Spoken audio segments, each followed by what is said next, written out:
Jyotiraditya Scindia Safdarjung road स्थित अपने 27 number के बंगले पर दोबारा लौट आए हैं। ये वही बंगला है जिनसे सिंधिया की यादें जुड़ी हैं। ये वही बंगला है जहां सिंधिया का बचपन गुजरा है। लेकिन 2019 के लोकसभा चुनाव हारने के बाद ये बंगला सिंधिया के हाथों से चला गया था। ये बंगला अब सिंधिया को वापस मिला है। इसे सिंधिया को भाजपा संगठन की तरफ से एक पुरस्कार के तौर पर देखा जा रहा है।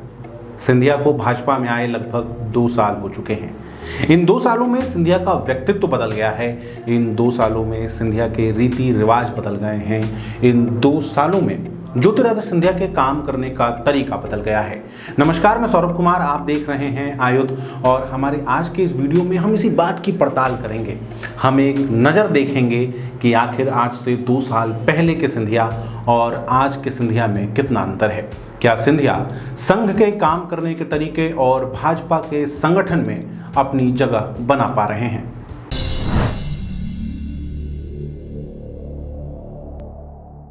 तारीख थी 11 मार्च 2020।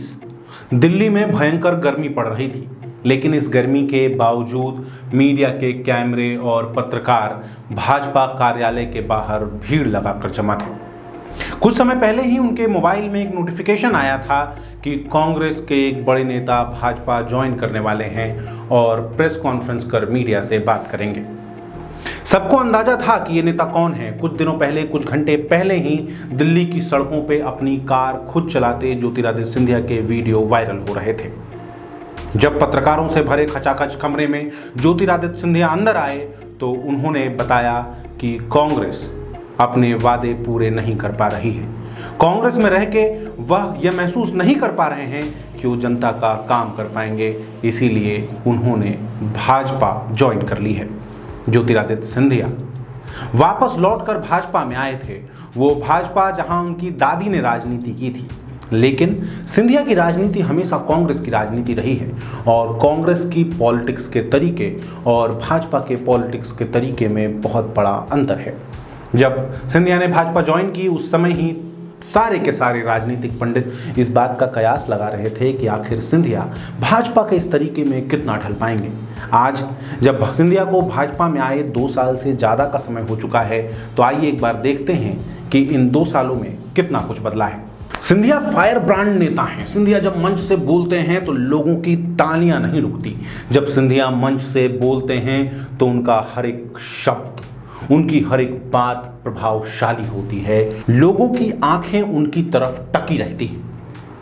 यह तरीका, उनके बोलने का तरीका भाजपा के फेवर में था, भाजपा के तरीके का था। लेकिन एक नेता के लिए ज़रूरी बात होती है कि वो कार्यकर्ताओं से कितना जुड़ा है, वो जमीन से कितना जुड़ा है। सिंधिया में इस बात की कमी देखने को मिलती थी। सिंधिया का एक वीडियो वायरल हुआ था जिसमें सिंधिया ने कार्यकर्ताओं के द्वारा दिए गए प्रसाद को चलती कार से नीचे फेंक दिया था। सिंधिया की छवि थी कि अगर आपको सिंधिया से मिलना है तो सर्किट हाउस जाना पड़ेगा। ज्योतिरादित्य सिंधिया की छवि थी कि ज्योतिरादित्य सिंधिया कार्यकर्ताओं से बात नहीं करते थे। 2019 में भी जब ज्योतिरादित्य सिंधिया चुनाव हारे थे, उस समय उन्हें हराने वाले केपी यादव की कहानी सोशल मीडिया पर खूब वायरल हुई थी, जिसमें केपी यादव बता रहे थे कि किस तरह एक बार उन्होंने ज्योतिरादित्य सिंधिया के साथ सेल्फी खिंचवाने की कोशिश की और सेल्फी के लिए उन्हें डांट लगाई गई, उन्हें फटकार लगाई गई। और ये तब जब केपी यादव ज्योतिरादित्य सिंधिया के करीबी थे। यही सिंधिया अब कितना बदल गए हैं ये देखिए। अब ज्योतिरादित्य सिंधिया कार्यकर्ताओं के घर जाते हुए दिखाई देते हैं। ज्योतिरादित्य सिंधिया कार्यकर्ताओं के घर में जमीन पर बैठकर खाना खाते हैं। कहीं पर कोई भी कार्यक्रम हो, अगर वो उस दिन ना पहुंच पाए तो 2 दिन बाद पहुंचते हैं, लेकिन पहुंचते जरूर हैं। ज्योतिरादित्य सिंधिया को अब कार्यकर्ता आसानी से मिल सकते हैं। ज्योतिरादित्य सिंधिया अपने क्षेत्र के दौरे करते हुए दिख जाते हैं। ये भाजपा की स्टाइल की राजनीति है। ये उस स्टाइल की राजनीति है जिसमें आप वोटर से सीधे जुड़े होते हैं और सिंधिया इस स्टाइल की राजनीति में अब पारंगत हो चुके हैं। अब सिंधिया को एसी कमरों का नेता नहीं कहा जा सकता। अब सिंधिया जमीन से जुड़े हुए नेता कहलाने लगे हैं। जब सिंधिया भाजपा में आए उस समय लोगों के मन में एक डर था कि क्या सिंधिया भाजपा के पहले से स्थापित नेताओं के साथ अपनी ट्यूनिंग ठीक कर पाएंगे। क्या शिवराज सिंह चौहान और वी डी शर्मा जैसे संघ की बैकग्राउंड से आए हुए नेताओं के साथ उनका तारतम्य बैठ पाएगा, उनके साथ उनका कोऑर्डिनेशन ठीक हो पाएगा। लेकिन सिंधिया ने इस बात के ऊपर अभी तक आप देखिए तो सिंधिया के मुख्यमंत्री शिवराज सिंह चौहान हों या भाजपा के प्रदेश अध्यक्ष हों, इन दोनों के साथ सिंधिया के रिश्ते बहुत अच्छे हैं। जब सिंधिया ने भाजपा ज्वाइन की थी उसके बाद भोपाल में मुख्यमंत्री शिवराज सिंह चौहान के बंगले पे उन्हें डिनर के लिए इनवाइट किया गया था। इस डिनर में खुद शिवराज सिंह की पत्नी साधना सिंह उन्हें भोजन परोसती हुई दिखाई दे रही हैं। इसी से आप समझ सकते हैं कि सिंधिया भाजपा नेताओं के साथ रिश्ते कितने अच्छे से बना रहे हैं।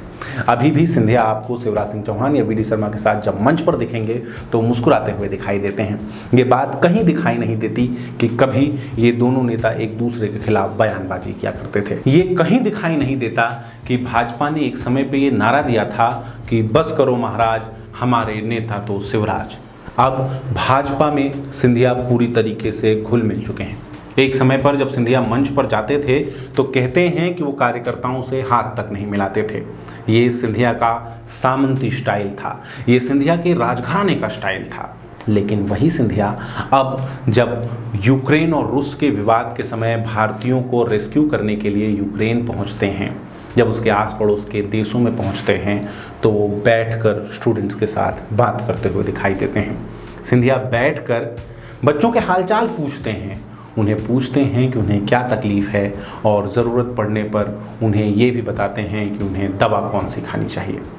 ये वही ज्योतिरादित्य सिंधिया हैं जिन्हें एक समय कार्यकर्ता पैर छूकर उनका इस्तकबाल करते थे। वो ज्योतिरादित्य सिंधिया अब कार्यकर्ताओं को गले लगाते हुए दिखाई देते हैं। वैसे तो ज्योतिरादित्य सिंधिया संघ के बैकग्राउंड के नहीं हैं, लेकिन भाजपा में जुड़ने के बाद वो संघ की रीति नीति भी सीख रहे हैं। भाजपा में जुड़ने के बाद ज्योतिरादित्य सिंधिया लगातार संघ के संपर्क में हैं। कुछ बार वो संघ कार्यालय में भी देखे गए हैं। इसी तरह 25 फरवरी को वो मध्य प्रदेश के भोपाल स्थित समीधा पहुंचे थे। समीधा मध्य प्रदेश में संघ का क्षेत्रीय कार्यालय है, निवास स्थान है जहां संघ के पदाधिकारी रहते हैं। ज्योतिरादित्य सिंधिया के यहाँ पहुँचने का वीडियो खूब वायरल हुआ था। इस वीडियो को आप ध्यान से देखेंगे तो सिंधिया जब अपनी गाड़ी से उतरते हैं उसके बाद कार्यालय के अंदर जाने से पहले सिंधिया अपनी जैकेट उतारकर सुरक्षाकर्मी के हाथ में दे देते हैं। वैसे तो आपको ये एक सामान्य बात लगती है, लेकिन संघ को जानने वाले, संघ को समझने वाले बताते हैं कि ये संघ का तरीका है। ये संघ का तरीका है जहां पर आप संघ कार्यालय में सामान्य तरीके से जाते हैं। जब आप संघ कार्यालय में जाते हैं तो आप ऐसी चीज़ों से परहेज करते हैं जो हाई फाई स्टैंडर्ड की हों। आप ऐसी चीज़ों से परहेज करते हैं जिन्हें महंगी चीज़ें करते हैं, जिन्हें फैशनेबल चीज़ें कहते हैं। संघ कार्यालय में आप सादा सिंपल बन के जाते हैं। अगर ज्योतिरादित्य सिंधिया संघ कार्यालय के इन छोटे छोटे नियमों को समझ रहे हैं, अगर ज्योतिरादित्य सिंधिया संघ के काम करने के इस तरीके को इतने अच्छे से समझ रहे हैं, तो ये बात बिल्कुल कही जा सकती है कि हाँ, ज्योतिरादित्य सिंधिया भाजपा के स्टाइल की राजनीति और संघ के काम करने के तरीके के साथ तारतम्य बिठा पा रहे हैं। ज्योतिरादित्य सिंधिया इस समय केंद्र में केंद्रीय उड्डयन मंत्रालय की जिम्मेदारी संभाल रहे हैं। ये एक बड़ी जिम्मेदारी है। यह भी बताता है कि भाजपा संगठन ज्योतिरादित्य सिंधिया के ऊपर विश्वास दिखा रहा है। आने वाले समय में सिंधिया को क्या जिम्मेदारी मिलती है और किस तरह सिंधिया अपना काम करते हैं, ये देखने वाली बात होगी। आप देख रहे थे आयुध। अगर आपको हमारा ये वीडियो अच्छा लगा और आगे भी आप हमारे वीडियोस देखते रहना चाहते हैं तो हमारे चैनल को सब्सक्राइब जरूर कीजिए। अगर आप चाहते हैं कि आगे भी हम अच्छे विषय लेकर आते रहें तो आप आयुध को अब आर्थिक तौर पर भी सहयोग कर सकते हैं। इससे हमें प्रोत्साहन मिलेगा। साथ ही आप हमें हमारे बाकी social media sites Facebook, Twitter, Instagram पर भी फॉलो कर सकते हैं। आपका बहुत बहुत धन्यवाद।